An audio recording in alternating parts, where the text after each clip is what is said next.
여러분 오늘도 잘 오셨습니다. 우리 예배 시작하기 전에 우리 함께 찬양합시다. 그 집사님 217번 주님과 함께하는 그냥 하시죠.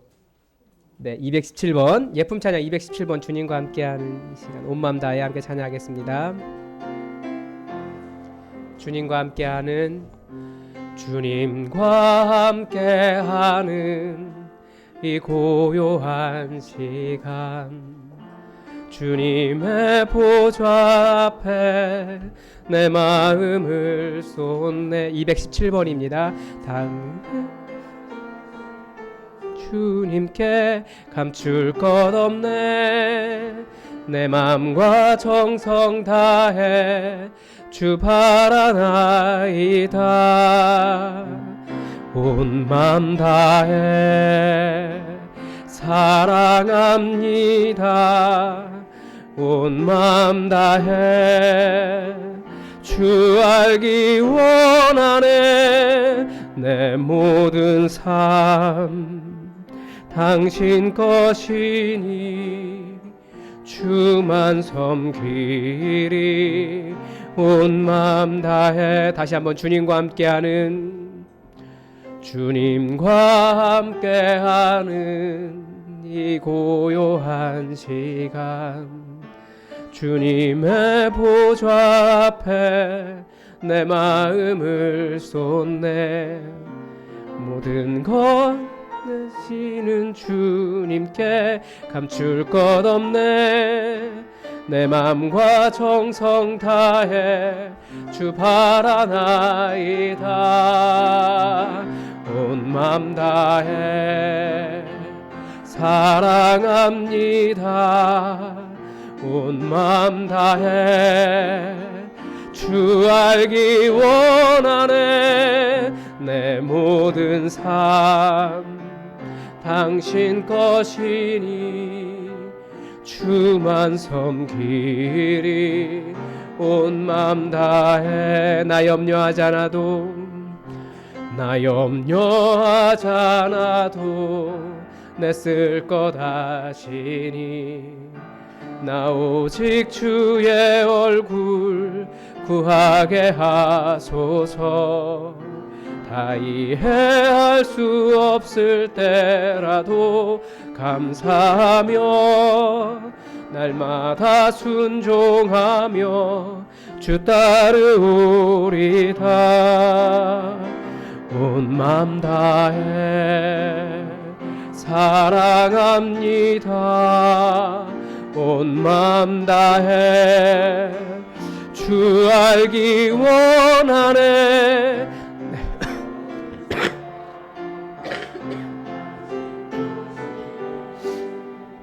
주만 섬기리 온 마음 다해 사랑합니다 온 마음 다해 사랑합니다 온 마음 다해 주 알기 원하네 내 모든 삶 당신 것이니 주만 섬기리 온 마음 다해 우리 다 함께 우리의 마음을 모아서 우리의 모든 마음과 우리의 모든 정성과 우리의 모든 것 다해 여호와 하나님만 바란다고 하나님을 바라며 기다리는 그런 예배 되게 해달라고 우리 하나님을 기다리는 기도를 잠깐 드리며 우리 예배를 준비하겠습니다. 기도하겠습니다.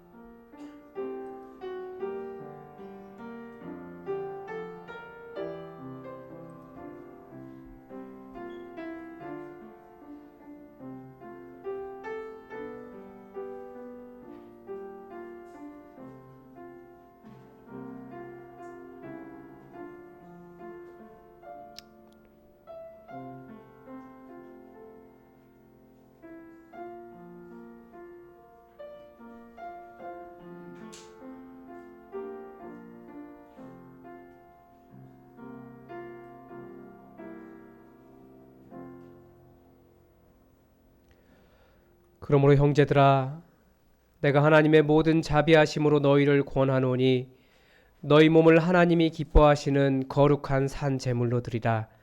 이는 너희가 드릴 영적 예배니라. 하나님은 영이시니 예배하는 자는 영과 진리로 예배할지니라. 아멘.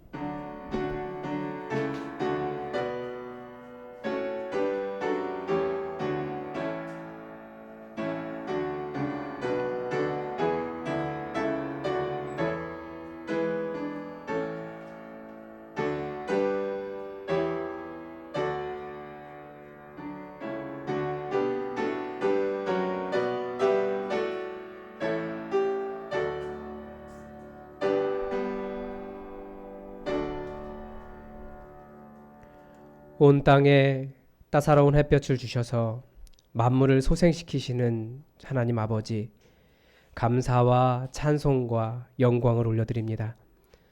천하 만민이 아버지 하나님을 예배하기 위하여 성별하신 주님의 날에 저희들도 몸과 마음을 성결케 하여 예배의 자리로 나왔습니다.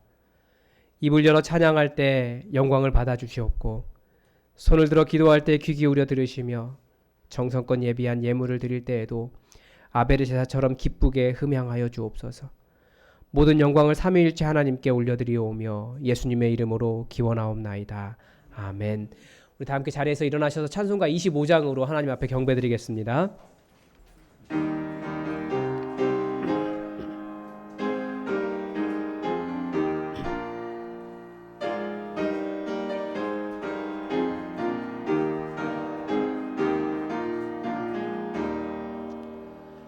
멸류관 벗어서 주 앞에 드리세. 저 천사 기쁜 노래가 온 땅에 퍼지네.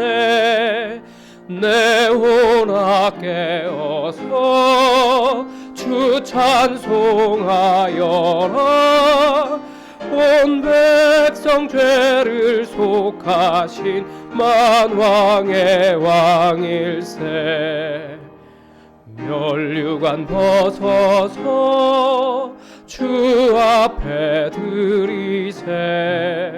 그 손과 몸의 상처가 영광 중 빛나네. 하늘의 천사도 그 영광 보고서 고난의 신비 알고자 느름 모아도다. 멸류관 벗어서 주 앞에 드리세. 온 세상 전쟁 그치고 참 평화 오겠네. 주 보좌 앞에서 온 백성 엎드려 그 한량없는 영광을 늘 찬송합니다. 아멘. 다 함께 고개를 숙이셔서 고백의 기도를 드리겠습니다. 우리의 죄를 사하시기 위해 십자가를 지신 주님, 이 시간 저희들이 고난의 길을 걸어가신 예수님을 묵상하며 회개합니다. 예수님은 하늘 아버지의 뜻에 온전히 순종하기 위하여 자신의 뜻을 버리고 십자가를 지셨는데, 저희들은 내 생각과 내 뜻만을 고집하며 살 때가 더 많습니다. 고난을 앞에 두시고도 병자들을 만져주신 주님의 손길을 생각할 때, 또 저희들은 이웃 사랑을 실천하지 못하고 또 이웃의 아픔과 고통에 무관심하였음을 통감합니다. 예수님처럼 진실하지 못하며 예수님처럼 굳건하지 못합니다. 주의 은혜를 알고 있으면서도 오늘도 다오 다오만 외치며 더 내 마음에 좋은 소리를 찾아다니며 하나님 나라 세우기보다 내 귀에 좋은 소리를 찾아다니며 나의 나라 세우려고 합니다. 사랑이신 하나님, 이 사순절 기간에 드리는 우리의 회개를 받으시고 우리를 용서하시며 우리를 통하여 하나님 나라 이룰 수 있도록 우리를 깨우쳐 주옵소서. 예수님의 이름으로 이 고백의 기도를 드리오며 이제는 하나님과 나만이 아는 은밀한 죄악을 내어놓으며 계속 기도하겠습니다.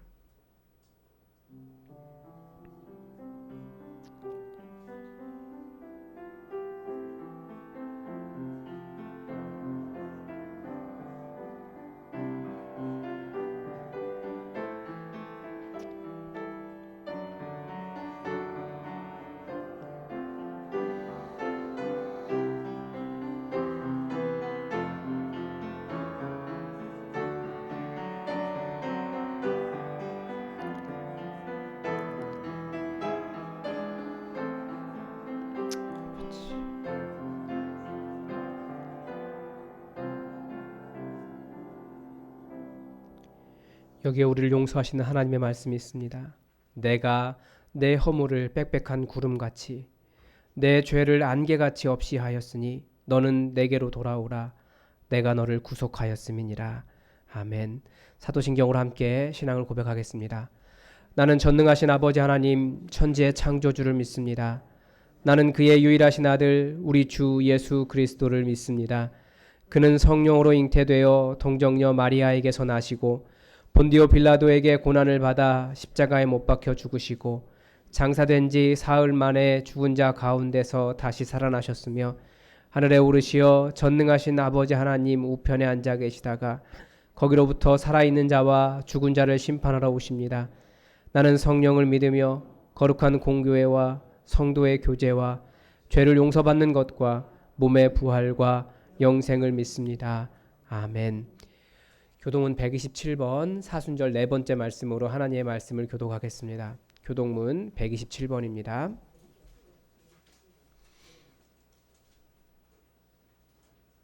교동문 127번 사순절 네 번째 말씀입니다. 여호와를 자기 하나님으로 삼은 나라 곧 하나님의 기업으로 선택된 백성은 복이 있도다.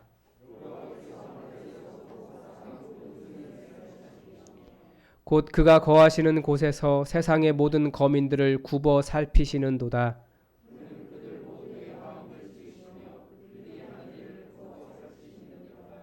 많은 군대로 구원 얻은 왕이 없으며 용사가 힘이 세어도 스스로 구원하지 못하는도다.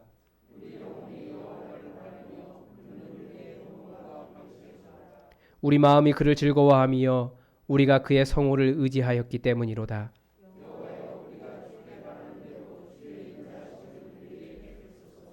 아멘. 다 함께 자리에 앉으셔서 찬송가 305장 함께 찬양하겠습니다.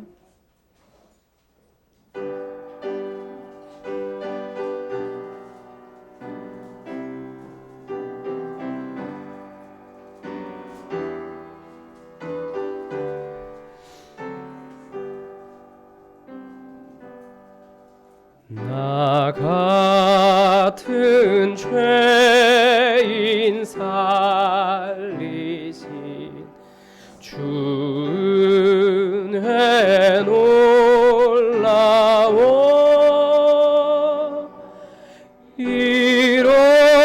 잃었던 생명 찾았고 광명을 얻었네. 큰 죄악에서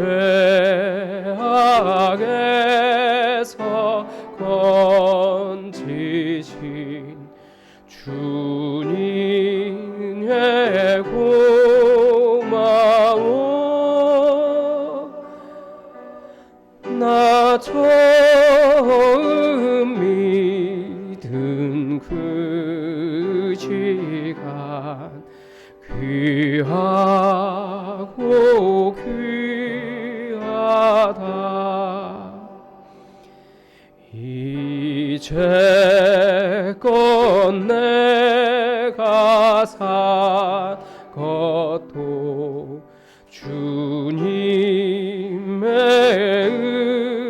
은혜라.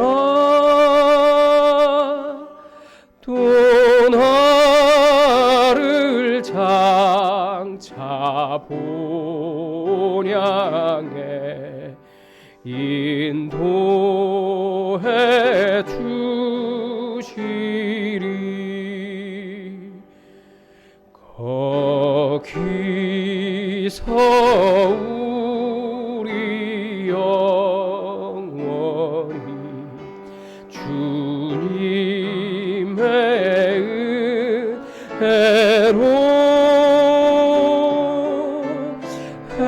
해처럼 밝게 살면서 주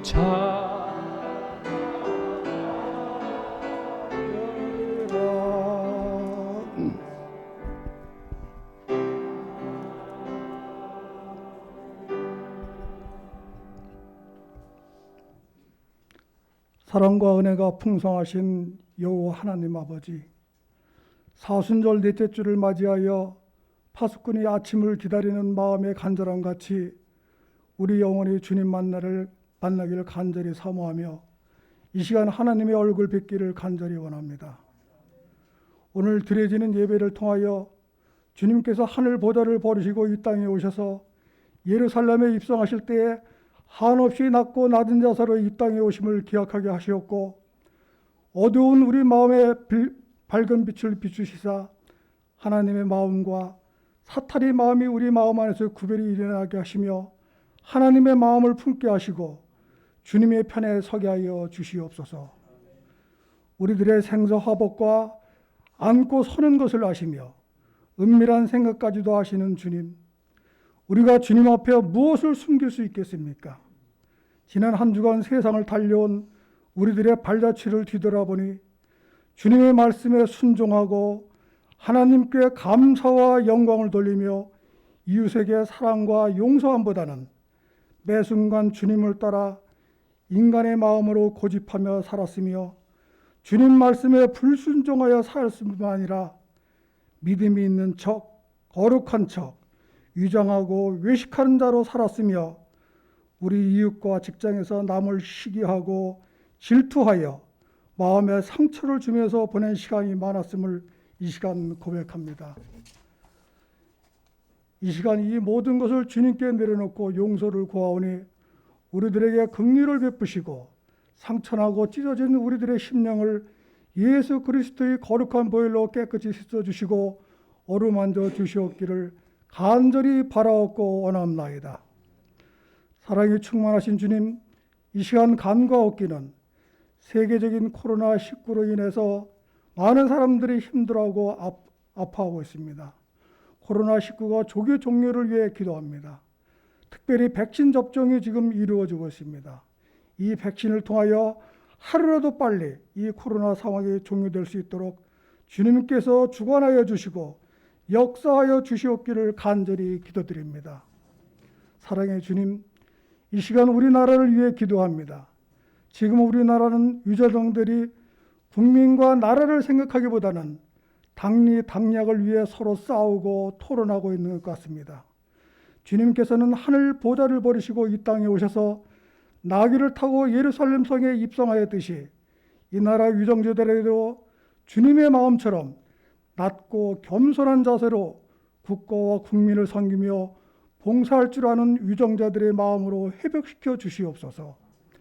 그리하여 우리 대한민국이 코로나 상황이 끝나면 다시 한번 세계 속에 우뚝 서게 하시고 우리나라 백성들은 호산나 하나님을 찬양하며 날마다 기쁨 충만한 삶으로 살아갈 수 있도록 우리나라를 불쌍히 여기시고 유정자들에게 긍휼을 베풀어 주시옵소서. 사랑에 충만하신 주님, 이 시간 우리 예수 품안교회를 위해 기도합니다. 최철규 담임 목사님을 비롯하여 모든 성도들이 우리 품교회 공동 기도 제목으로 날마다 무릎 꿇어 기도하고 있습니다. 우리들이 공동 기도 제목 하나하나가 조기에 응답받을 수 있도록 우리 성도들의 마음을 붙잡아 주시고 기도의 부흥의 불꽃을 던져주시며 기도의 불꽃이 여기저기서 활활 타오를 수 있도록 역사하여 주시옵기를 간절히 바라옵고 원합나이다. 교회를 사랑하시는 주님, 특별히 우리 교회 기관과 목장을 위해 기도합니다. 우리 몸된 교회를 섬기기 위해 세우신 각 기관과 부서를 기억하셔서 세우신 목적에 따라 열심히 충성할 수 있도록 능력과 지혜를 더하여 주시고 말씀을 삶으로 써가는 교회 각 기관들이 되게 하여 주시옵소서. 이 시간 또한 간절히 기도하기는 하나님의 말씀을 대언자로 단위에 세우신 최철규 담임 목사님을 위해 기도합니다. 우리 담임 목사님을 주님의 강한 팔로 붙으셔서 권능과 지혜를 더하여 주시옵고 말씀을 선포하실 때 주님의 뜻이 온전히 드러나기에 조금도 부족함이 없게 하시고 말씀을 듣는 저희들에게 말씀에 순종할 수 있는 믿음과 변화된 삶의 역사가 일어날 수 있도록 능력을 더하여 주시옵기를 간절히 기도합니다.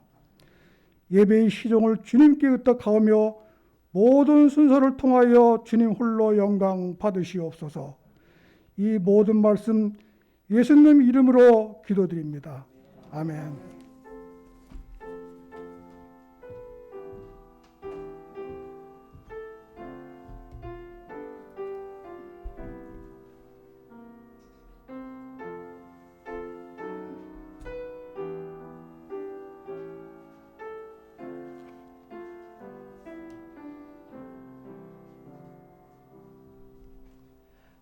네, 여러분 오늘도 잘 오셨습니다. 우리 서로 전호자를 살피시면서 반갑게 인사하시겠습니다. 잘 오셨습니다. 네, 환영합니다. 네, 네, 잘 오셨습니다. 네.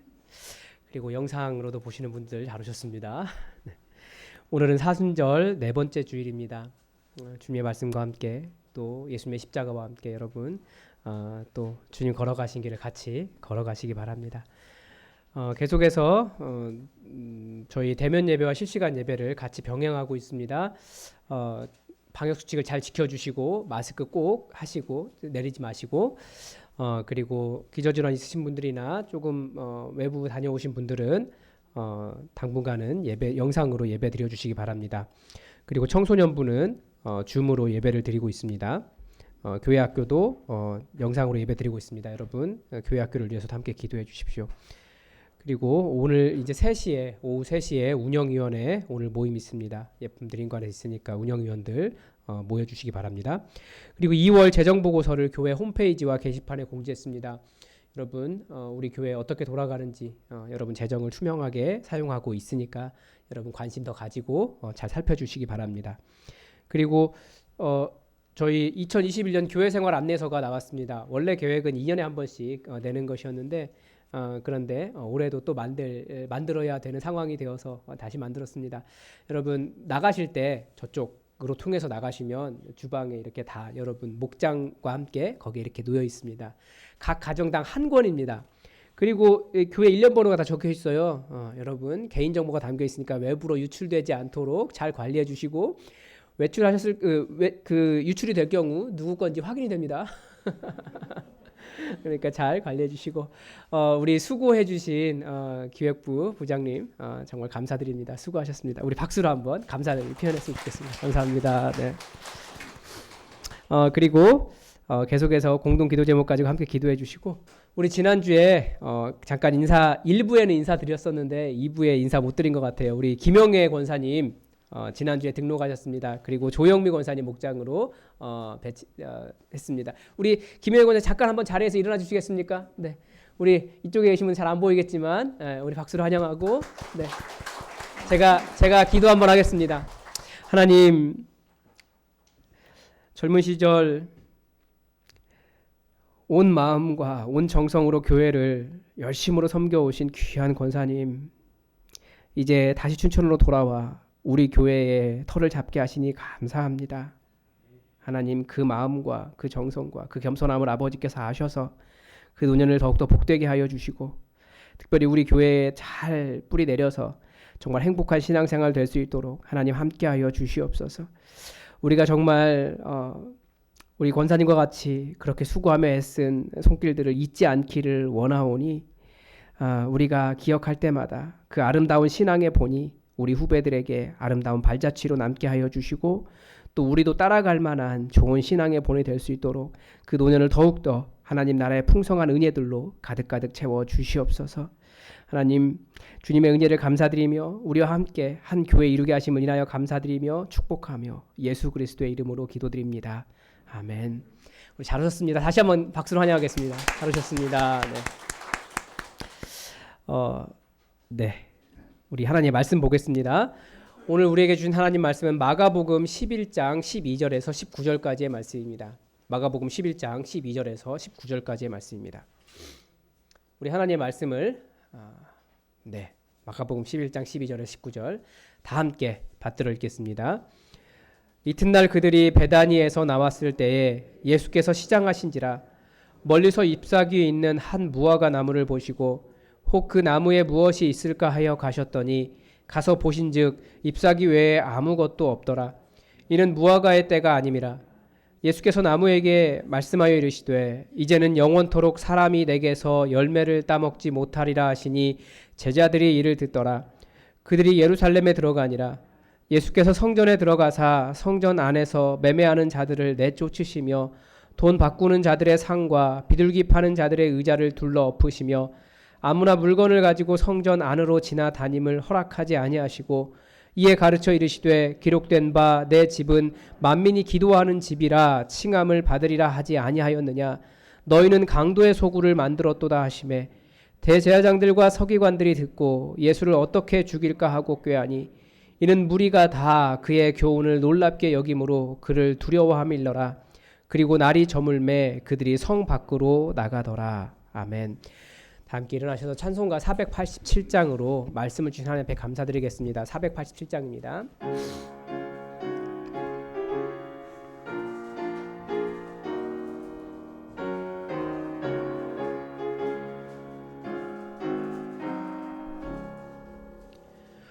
어두운 후에 빛이 오며 바람 분 후에 잔잔하고 소나기 후에 햇빛 나며 수고한 후에 쉼이 있네.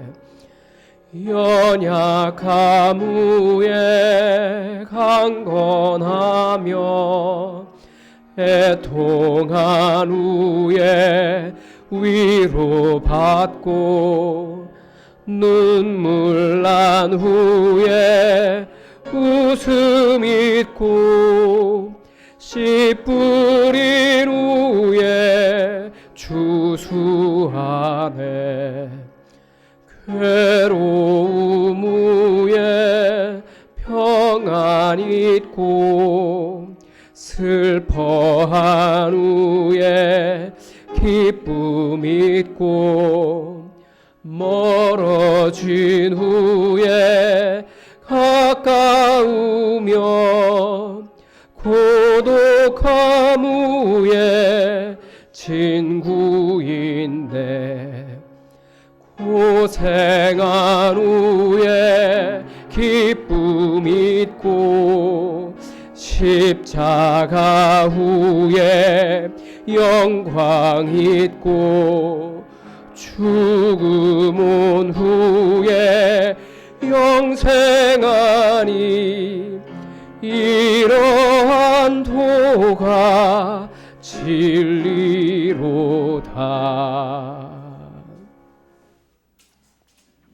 자리에 앉으시겠습니다.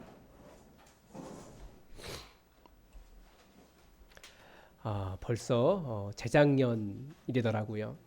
이 교회 부임하고 그 가을 가슴이 설레었습니다. 동백꽃 필 무렵 때문에. 네. 그리고 오랜만에 다시 그런 드라마를 만난 것 같아요. 넷플릭스, 요즘 넷플릭스가 대세죠. 넷플릭스에서 뉴 암스테르담이라고 하는 드라마를 보기 시작했습니다. 여러분, 목사가 성경만 보는 줄 아셨죠? 그런 이상한 틀에 목사를 가둬놓지 마세요. 하나님께서 만드신 세상이 얼마나 아름답고 행복한 곳인데 새벽부터 밤 늦게까지 컴퓨터 모니터 앞에 앉아 있느라고 하나님의 이 창조의 즐거움을 가장 즐기지 못하는 사람 중에 하나가 제가 아닐까라는 생각이 들어요. 제가 볼 수 있는 세상이 모니터여서 어쩔 수 없이 선택한 곳이 넷플릭스인데, 그런데 이 드라마를 엄청 그렇다고 많이 본 거 아닙니다. 이제 시즌 1 조금 봤어요. 근데 가슴이 설레었던 이유가 이렇게 콩닥콩닥하는 동백꽃 필 무렵과 같은 사랑 이야기여서 그런 게 아니라 거기서 1화 처음에 그 내용이 굉장히 저에게 충격적으로 다가왔어요. 찾아보니까 뉴 암스테르담이라고 하는 지역이 이 네덜란드도 미국을 공격했더라고요. 점령을 했더라고요. 점령을 해서 그 점령한 지역을 기념하기 위해서 뉴 암스테르담이라고 하는 이름을 지었더라고요. 그리고 그 드라마의 배경은 그 뉴 암스테르담을 배경으로 하고 그 국립병원을 배경으로 하고 있습니다. 그 병원이 만성 적자에 시달리는 병원이었습니다. 국립병원이었는데, 그래서 이 만성 적자를 해소하기 위해서 그 병원에 부임한 의료팀장과 병원에 관한 드라마입니다. 왜냐하면 이 사람은 그 차이나타운에 있었던 병원을 흑자로 전환시킨 아주 입지전적의 인물이었습니다. 그런데 왜 이 드라마가 매력적이었냐면 1회 시작에서 부임 인사할 때였습니다. 그냥 그거 하나가 잊혀지지 않는 거예요. 뭐 그렇다고 제가 뭐 시리즈를 막 이렇게 한 몇 회까지 있는데 다 볼 것 같지는 않아요. 보니까 한 3, 4회 보니까 이제 재미가 없더라고요. 그 병원의 의료진들을 다 모아놓고 한마디 합니다. So, how can I help you? 이 정도는 다 알아들으시죠? 네. 제가 어떻게 도와드릴까요? 의사들이 아무런 대답도 하지 않는 거예요. 아마 대부분의 의료팀장들은 부임 인사를 하면 어떻게 도와드릴까요? 라고를 말하지 않고 난 윗사람으로서 이 병원을 이렇게 경영하겠다라고 하는 어떤 비전을 선포하고 의료진들에게 따라오라라고 하기 때문이 아닐까라는 생각을 했습니다. 그리고 병원의 적자를 해결하려면 어떻게 해야 됩니까? 해결 방법은 뻔하잖아요. 펀딩 많이 가져오면 돼요, 의료팀장으로서. 아니면 돈을 많이 벌 수 있는 수술을 많이 하고 그런 훌륭한 의료진들을 영입하는 겁니다. 그리고 병원의 만성 적자는 경영진의 책임이지 의료진의 책임이 아니라고 생각했던 것 같아요. 의사들은 수술 많이 하고 돈 많이 벌어오니까. 그런데 이 의료팀장이 그 사람들에게 제가 여러분을 돕겠습니다. 말하십시오. 라고 말하니까 속으로 다 그런 말 하고 싶었던 거죠. 우리는 잘하고 있습니다. 당신은 당신 일이나 잘하시면 됩니다. 그런 의미처럼 들렸어요. 아무도 손을 들지 않으니까 이 의료팀장이 그러면 자신이 먼저 말하겠다라고 하면서 심장외과 의사들, CS죠. 다 손들어 보라고 얘기했어요. 심장외과 어떤 과입니까? 심장과 그 심혈관계 질환을 치료하는 수술하는 매우 어려운 분야입니다. 그런데 이 심장외과 의사들이 손을 들자마자 한마디 합니다. 아주 아무렇지도 않게. You are all fired. 당신들 다 해고입니다. 미국 신기해요. 그렇게 말한다고 전부 다 항의도 안 하고 그냥 한번 째려보고 그냥 다 나가더라고요. 돈을 아무리 많이 벌어와도 진료에 집중하지 않는 의사는 이 병원에서 필요 없다라고 말한 겁니다. 병원이 적자인데 돈을 많이 벌어오는 그런 의사들이 더 중요한 건 아닙니까? 아니라는 거예요. 돈을 아무리 많이 벌여와도 환자에게 관심을 갖지 않고 환자를 진료하는 데 관심이 없는 의사는 필요 없다. 그리고 그 다음에 한 일이 뭐냐면 그 병원에 TV쇼에 출연하는 유명 스타 의사가 있었습니다. 그런데 TV 출연 그만하고 진료에 집중하도록 한 겁니다. 이 스타 의사가 항변을 해요. 누군가는 이 병원을 홍보해야 되지 않겠습니까? 얼마나 중요한 일입니까? 항의했지만 의료팀장은 몇 시간 내로 복귀하지 않으면 그 다음부터는 병원에 올 필요 없습니다. 라고 선포합니다.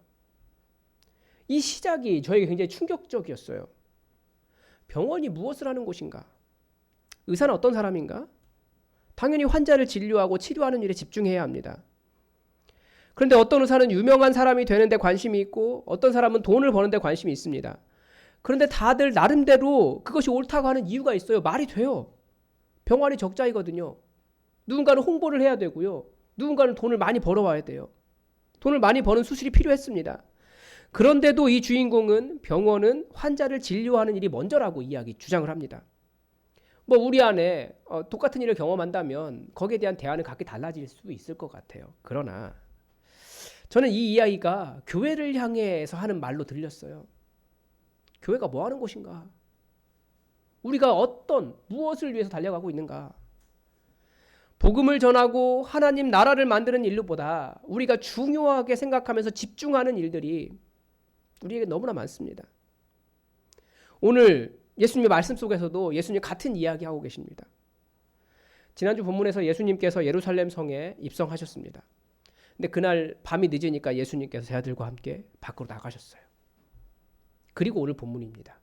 우리는 일주일 만에 돌아왔지만 사실 하룻밤 이야기예요. 다음 날이에요. 아침에 예수님께서 베다니에서 나오시는데 예수님께서 배가 고프셨습니다. 그래서 멀리서 보니까 잎이 무성한 무화과 나무가 있는 겁니다. 제가 정확하게 아는지 모르겠는데 우리나라의 경우에 4월 중순에 무화과 나무가 그렇게 잎이 풍성한가? 잘 모르겠어요. 그렇지 않은 것 같은데 근데 아무튼 멀리서 보기에도 잎이 무성한 무화과 나무가 있었습니다. 그런데 예수님께서 무엇이 먹을 만한 것이 있을까 하여 그 나무로 가셨습니다. 그런데 잎은 무성했지만 열매는 없었습니다. 왜 열매가 없었습니까? 13절 마지막에 보면 이는 무화과 때가 아님이라 라고 무화과가 열리지 않는 것이 당연하다라는 것을 가르쳐 줍니다. 그런데 예수님은 이 무화과 나무를 저주하십니다. 뭐라고요? 이제부터 영원토록 사람이 내게서 열매를 따먹지 못하리라. 무화과 나무가 많이 억울하겠죠? 무화과 때가 아니라면서요. 그런데 꼭 그렇지만도 않더라고요. 그 4월 중순에 무화과 나무가 이렇게 굉장히 멀리서 보기에도 잎이 무성할 정도로 되는 것도 신기한 일이지만 그래서 무화과의 생리를 정확하게 모르겠어서 좀 찾아보니까 무화과는 좀 잎사귀가 그렇게 나면서부터 이미 작은 열매, 먹을 수는 없어도 그 작은 열매들이 다 이렇게 있답니다. 무화과 꽃이 피지 않는 과일이잖아요. 그러니까 이 무화과 나무는 아무 열매를 아예 맺지 않고 있었던 겁니다. 그래서 우린 여기에서 예루살렘으로 향하시는 예수님의 마음을 다시 깨달을 수 있어요. 예수님의 배고프심은 이 베다니에서 예루살렘으로 들어가시는 예수님의 마음을 가르쳐 줍니다. 우리가 체험 코스로 베다니에서 예루살렘까지 그 어린 나귀 타고 가는 그런 마음이 아니라 예수님의 배고픔, 갈망함, 갈급함이 있었다라는 거예요. 간절하게 찾으신 거예요, 예수님도. 우리 갈망이라고 이야기하잖아요. 우리도 하나님을 간절히 찾습니다. 하나님을 갈망합니다. 그런데 하나님도 하나님의 백성을 향해서 갈망하는 것이 있으십니다. 그런 간절함으로 예루살렘을 향해서, 예루살렘 성전을 향해서 예수님 가고 계시는 거예요.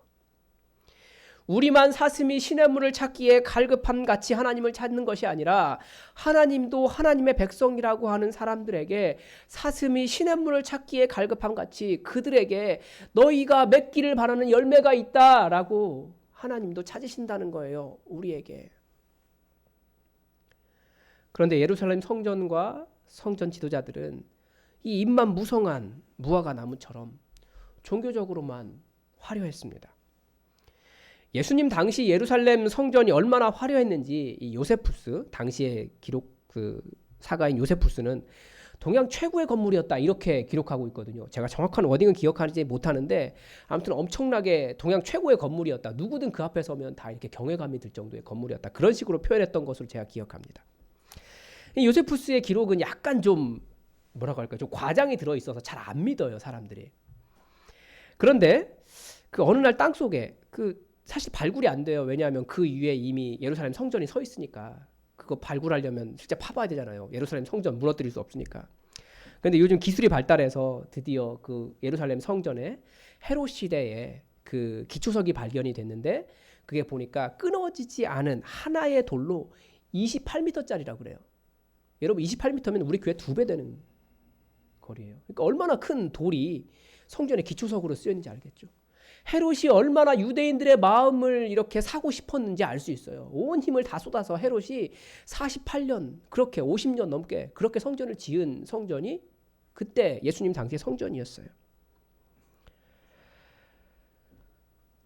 건물이 그만큼 으리으리했다는 겁니다. 그리고 당시 유대교의 권세는 대단했습니다. 예수님 심판하는 것을 보면 종교기관의 권력이 사람을 죽일 수도 있다는 것을 알 수 있어요. 또 그 정도의 권세라면 얼마나 많은 제사와 재물과 돈과 인력이 거기에 바글바글 했겠습니까? 우리 아마 이 시대의 메가처치는 말도 안 될 거예요. 최근 이스라엘 종교의 모습을 조금 볼 수 있었습니다. 이 유대교 종교 지도자가 죽었는데 코로나 상황 속에서 다 아시죠? 수천 명이 모였어요. 마스크도 하지 않은 채. 정부가 마스크 쓰라고 해도 아무 소용 없었습니다. 왜 그렇습니까? 그 사람들 정부 권력 위에 있는 사람들이었거든요. 온 땅의 주인이신 여호와 하나님을 섬기는 우리를 누가 뭐라고 하랴. 그게 그 사람들의 생각이었습니다. 심지어 이스라엘은 남녀가 지금 모두가 다 군대에 가잖아요. 의무로. 그런데 이 사람들, 이 하나님을 전적으로 섬긴다고 하는 이 사람들은 군대도 가지 않습니다. 나라를 위해서 기도하는 일이 더 중요하다고 세상으로부터 인정받기 때문입니다. 지금도 이 정도인데 2000년 전 이스라엘은 어느 정도였겠습니까? 공회가 유대교에서 출교하면 그것은 곧 그 사회에서 사형 선고와 같은 의미였습니다. 더군다나 로마 정부에서도 유대인들을 다스리기 위해서 로마 정부의 우호적인 종교 권력을 선택한 거예요. 그러니까 정부의 전폭적인 지지를 받아서 땅과 권력과 사람과 아무튼 필요한 거 모든 거 다 지원받았습니다. 그런 상황 속에서 유대교 지도자들은 계속 승승장구했던 거죠. 그러니까 외양도, 권세도, 재물도, 돈도, 권력도 당시 예루살렘 종교 지도자들에게 부족한 것은 하나도 없었습니다. 그 정도라고 하면 당시에 교회라고 말한다고 하면 그게 뭡니까? 하나님의 이름이 승리한 것처럼 보이지 않습니까? 온 세상이 하나님 나라 된 것처럼 보이지 않습니까? 지금 시대에도 교회가 그런 권세를 갖게 된다면 우리는 하나님 나라가 이 땅에 성취되었다라고 말하지 않겠습니까? 교회가 세상 권력에게 복종할 것을 요구하는 것을 볼 때 우리가 생각하는 하나님 나라는 사실은 그런 것과 비슷해요. 그러나 예수님은 그것이 하나님 나라, 그것이 승리라고 말하지 않으셨습니다. 그런 권세를 하나님 나라의 성취라고도 말씀하지 않으셨어요. 오히려 예수님은 그 시대의 그 이스라엘 유대교가 입만 무성하고 그래서 화려하고 무언가 있어 보이지만 열매 없는 무화과 나무에 불과하다라고 말씀하신 겁니다. 예수님께서 찾으신 열매는 잎사귀가 아니에요. 무엇보다도 예수님께서 찾으시는 열매에 매우 중요한 특징이 있습니다. 유대교는 여호와 하나님을 하나님으로 인정하는 종교입니다. 다른 말로 하면 그 나라 전체가 다 이미 하나님 믿는 사람들이었다라는 거예요. 예배도 잘 드렸습니다. 성경도 다 외웠습니다. 11조와 헌금도 잘했습니다.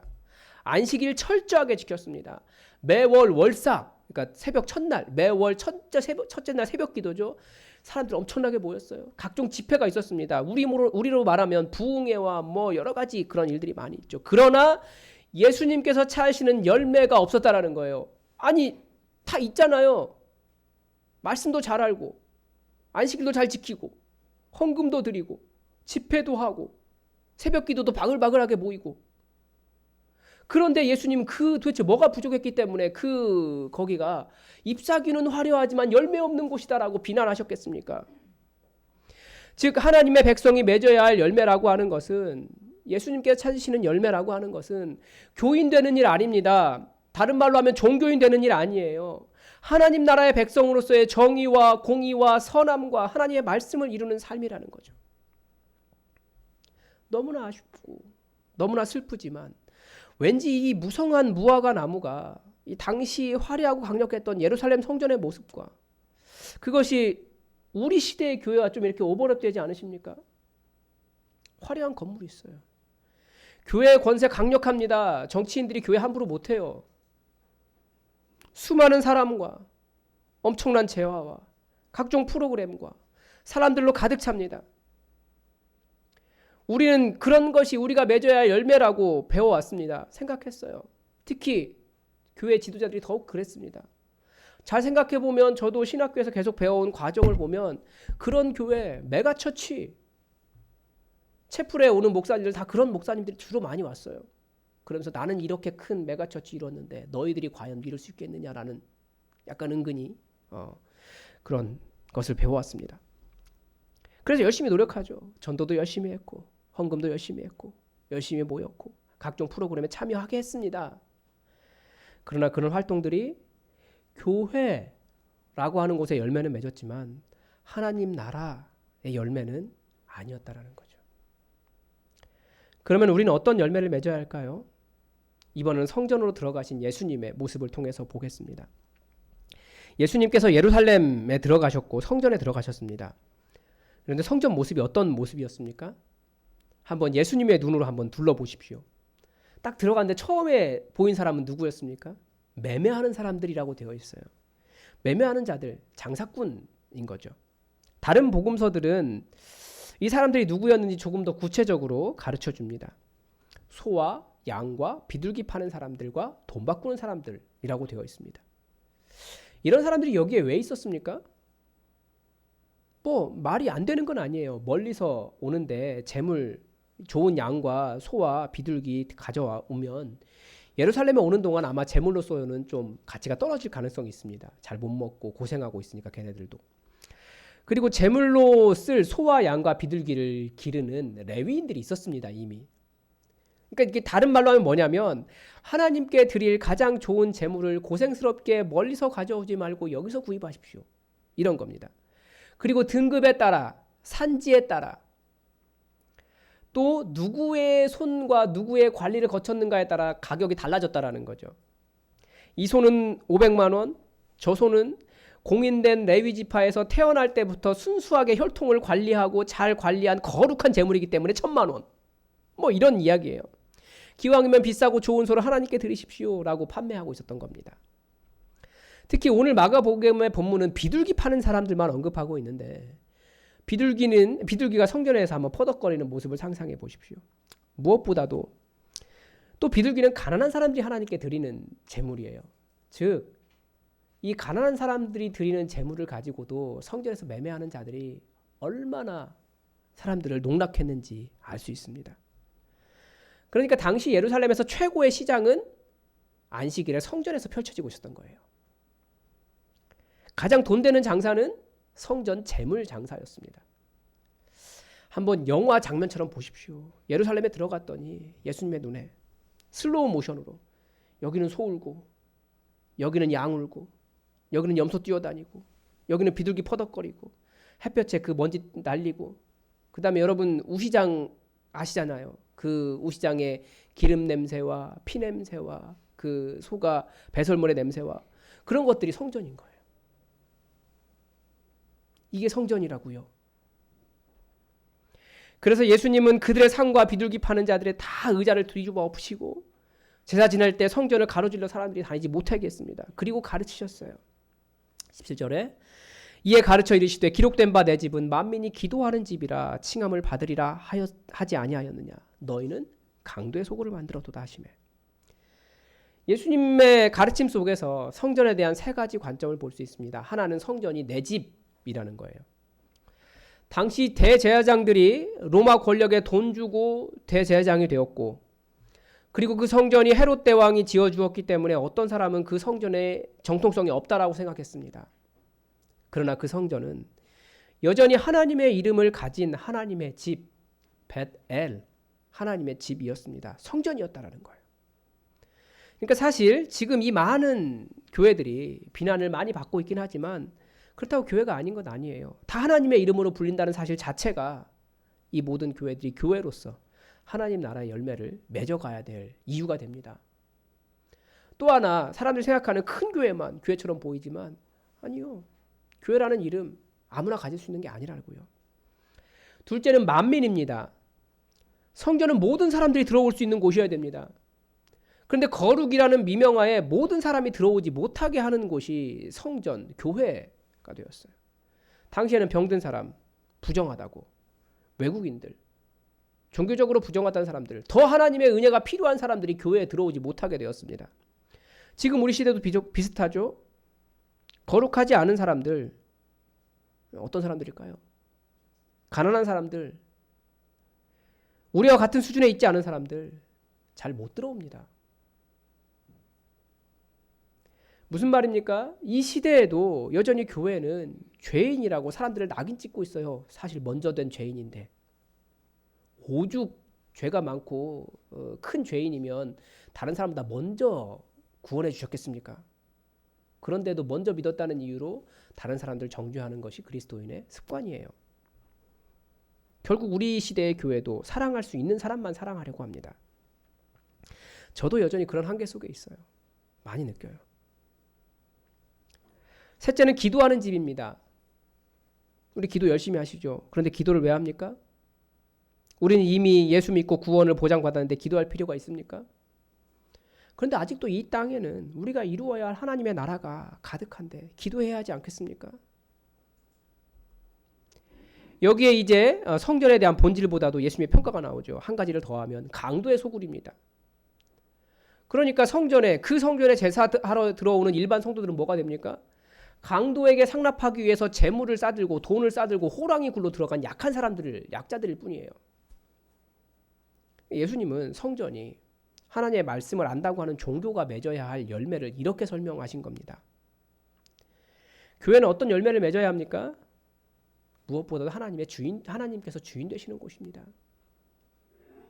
하나님을 찾는 모든 사람들이 들어올 수 있는 곳입니다.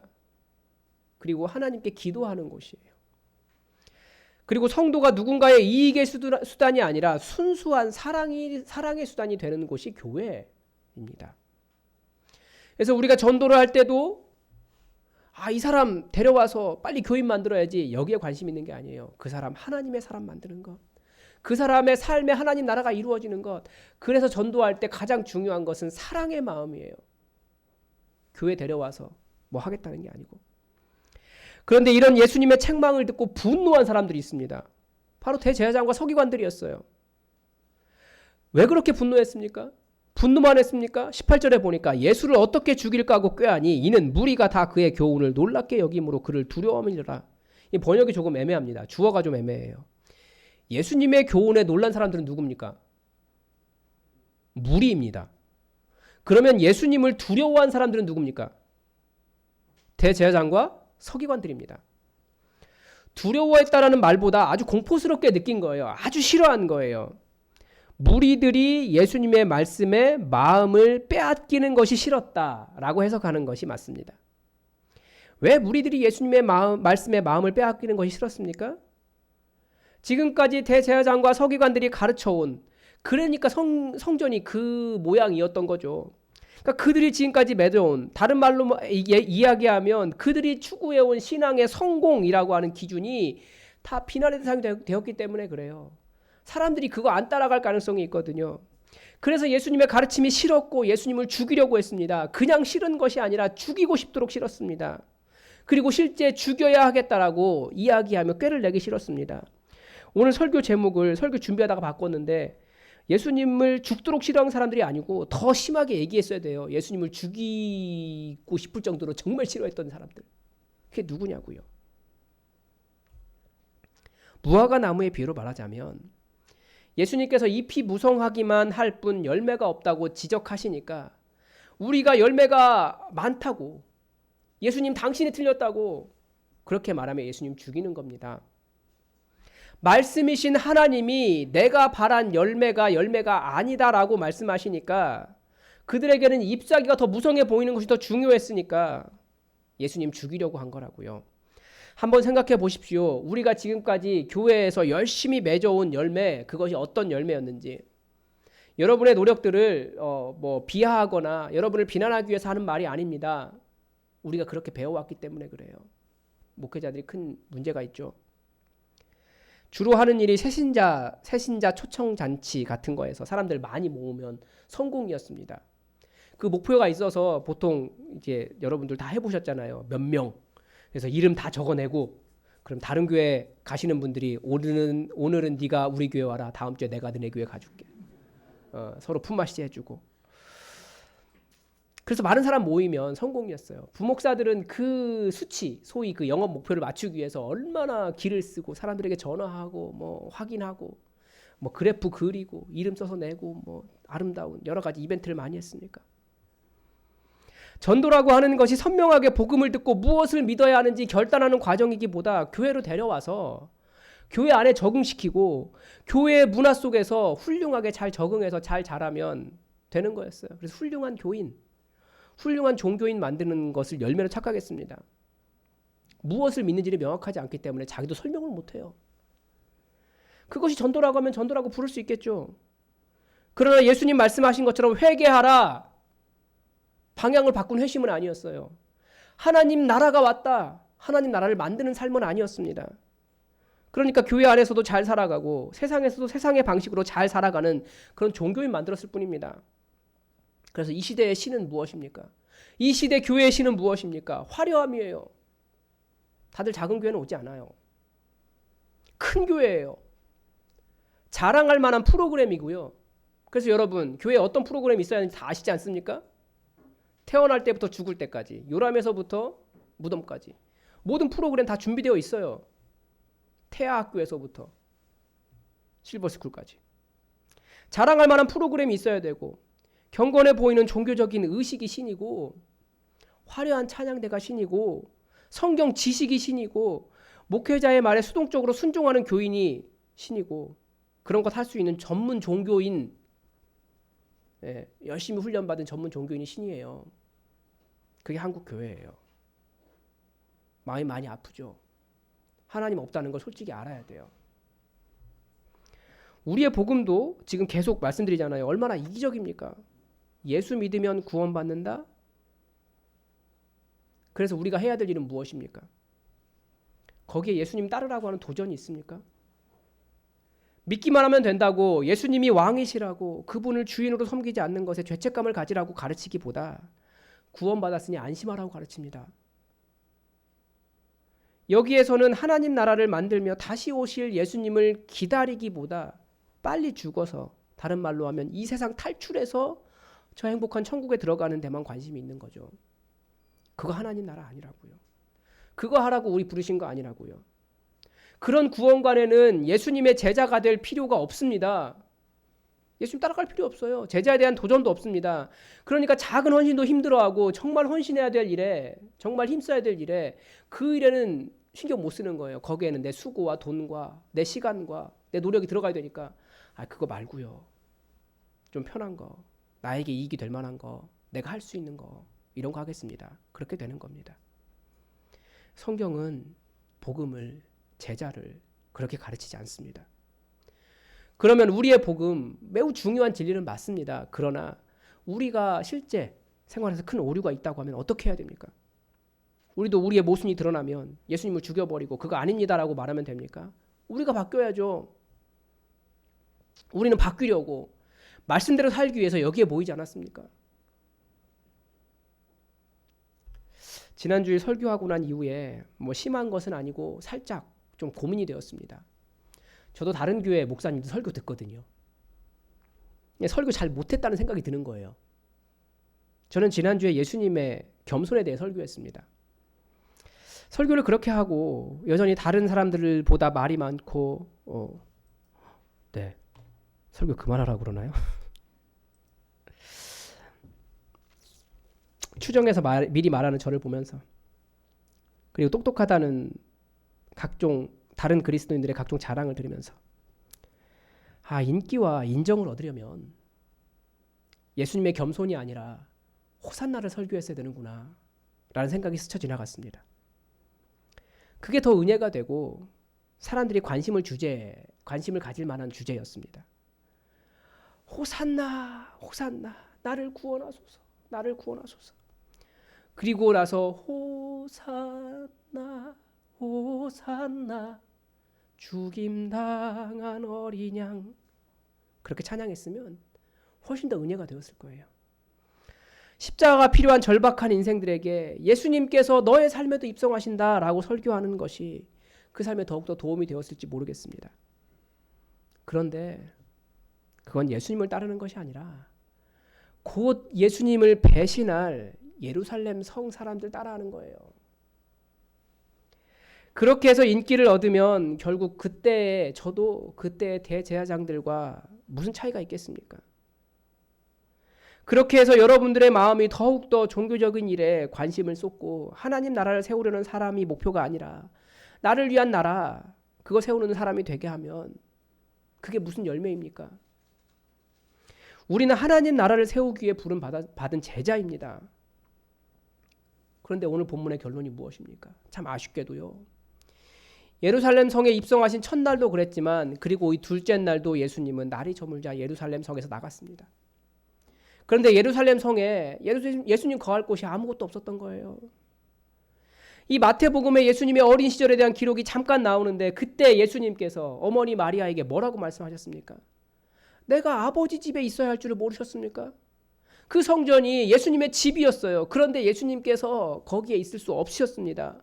왜냐하면 그 성전에 그 아버지의 집에 다른 주인이 있었기 때문에 그렇습니다.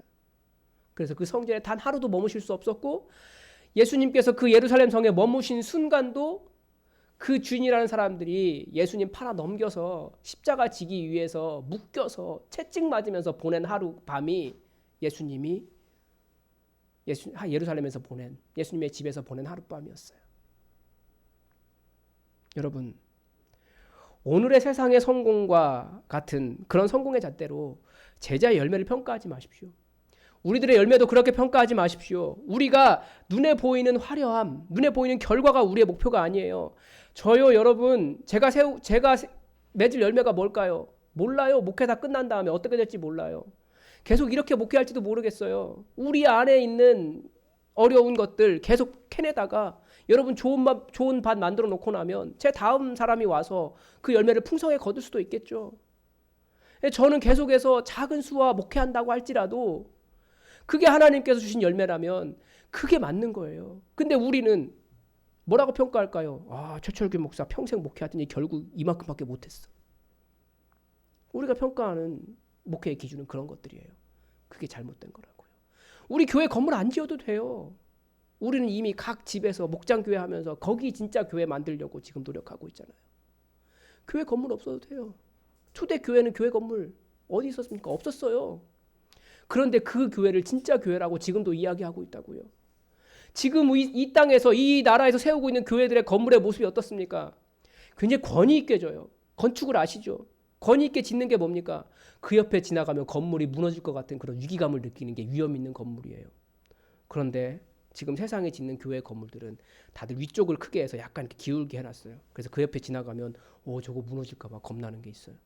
그걸 위험이라고 교회가 건축하고 있는데 그게 열매냐고요. 그런 걸로 평가하는 건 아닙니다.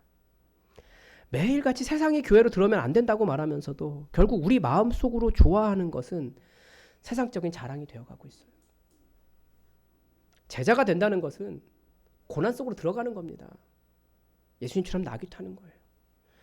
내 돈이 손해가 나기도 하고 여러 가지 수고를 해야 하고 유명해지지 않을 수도 있고 을을 위해 핍박을 받을 수도 있고 내 지식과 경험 내려놓아야 할 때가 더 많습니다.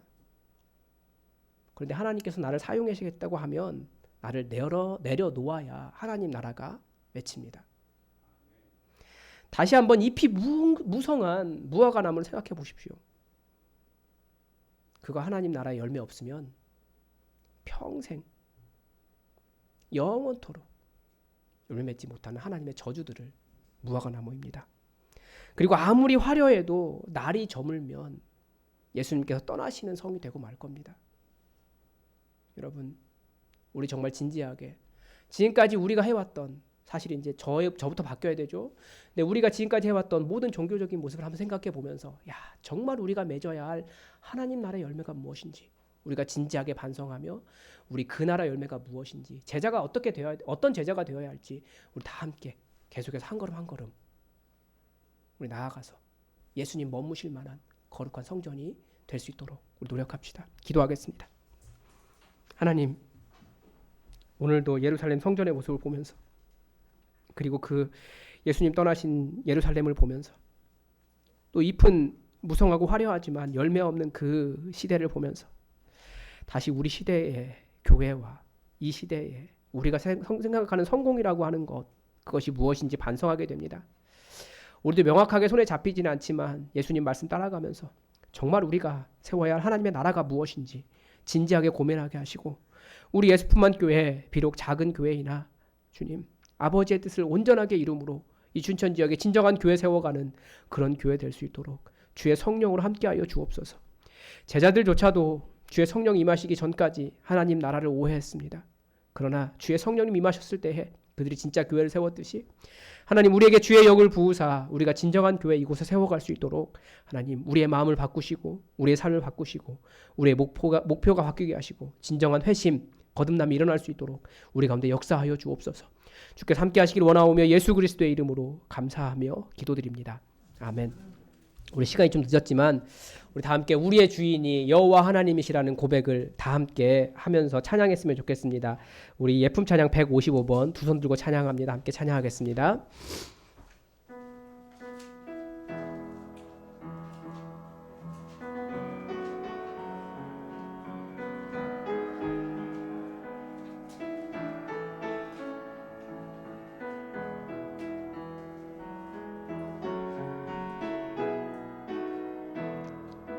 두 손 들고 찬양합니다. 두 손 들고 찬양합니다. 다시 오실 왕 여호와께 오직 주만이 나를 다스리네. 나 주님만을 섬기리. 헛된 마음 버리고 성령이여 내 영혼 충만하게 하소서. 나 주님만을 섬기리. 나 주님만을 섬기리. 헛된 마음 버리고 헛된 마음 버리고 성령이여 성령이여 내 영혼 충만하게 하소서. 나 주님만을 섬기리. 나 주님만을 섬기리. 헛된 마음 버리고 성령이여 성령이여 내 영혼 충만하게 하소서. 주님 앞에 내 생명 드리리라. 주님 앞에 내 생명, 주님 앞에 내 생명 드리리라.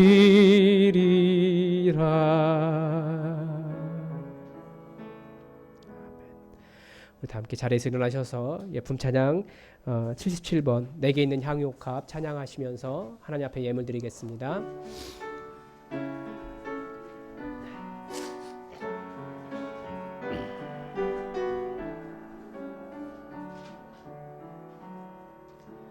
내게 있는 향유옥합 주께 가져와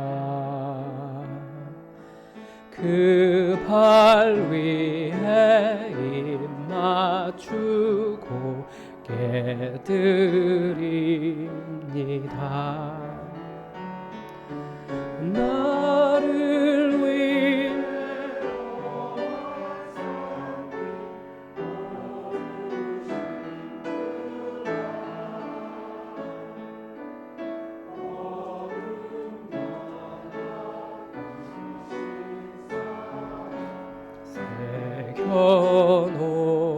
놓았네. 들으신 예물 위해 기도하겠습니다. 아버지 하나님, 우리는 이 땅에 살면서 우리의 주인이 돈이 아니라 여호와 하나님이심을 고백합니다. 하나님 나라의 백성으로서 이 땅에 얽매이지 않게 하시고 하나님 나라의 백성으로서 맺어야 할 열매를 맺어갈 수 있도록 주의 영으로 우리를 인도하여 주옵소서. 아버지 앞에 여호와 하나님께서 우리의 주인이심을 고백하며 우리의 10의 1조를 구별하여 드리고 또 삶의 여러 가지 모든 일들, 슬프나 즐거우나 기쁘나 괴로우나 다 하나님의 은혜라고 고백하며 감사의 예물도 드립니다. 또한 하나님의 나라의 확장을 위하여 이 예물이 쓰여지기를 간절히 기도하며 또한 아버지 앞에 드립니다. 이 마음과 이 정성과 이 모든 것을 아버지 받아 주시옵소서. 또 오늘도 드리고 싶은 마음은 너무나 간절하지만 이 어려운 상황 속에 또 어려운 인생을 아버지께서 아시오니 그 마음 헤아려 주시고 하나님께서 그 인생 전체를 들어 하나님 나라 위에 사용하여 주옵소서. 이곳이 이 예물 드림이 단순히 돈이 아니라 우리의 마음과 우리의 정성임을 아버지께서 기억하여 주시기를 간절히 원하오며 예수 그리스도의 이름으로 봉헌 기도드립니다. 아멘. 우리 다 함께 우리를 사용하소서. 우리 예품 찬양 40번 함께 우리 기도하는 마음으로 찬양하겠습니다.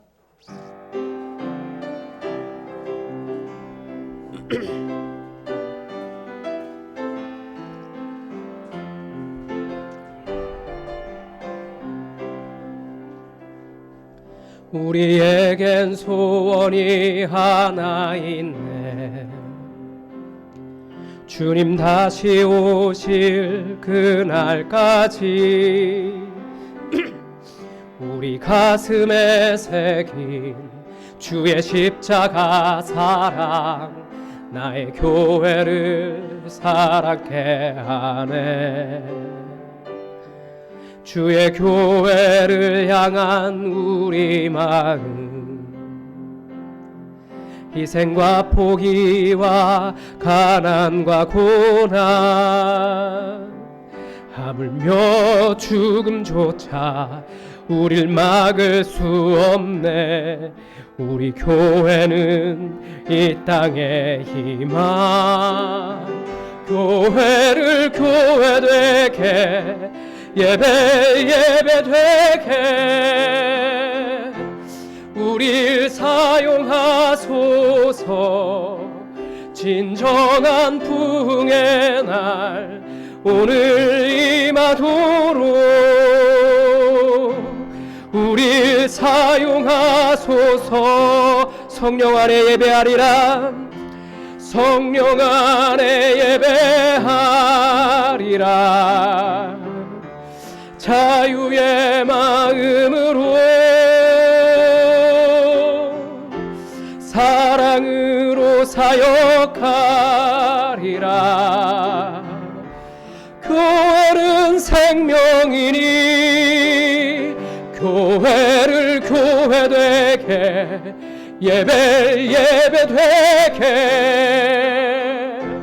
우릴 사용하소서.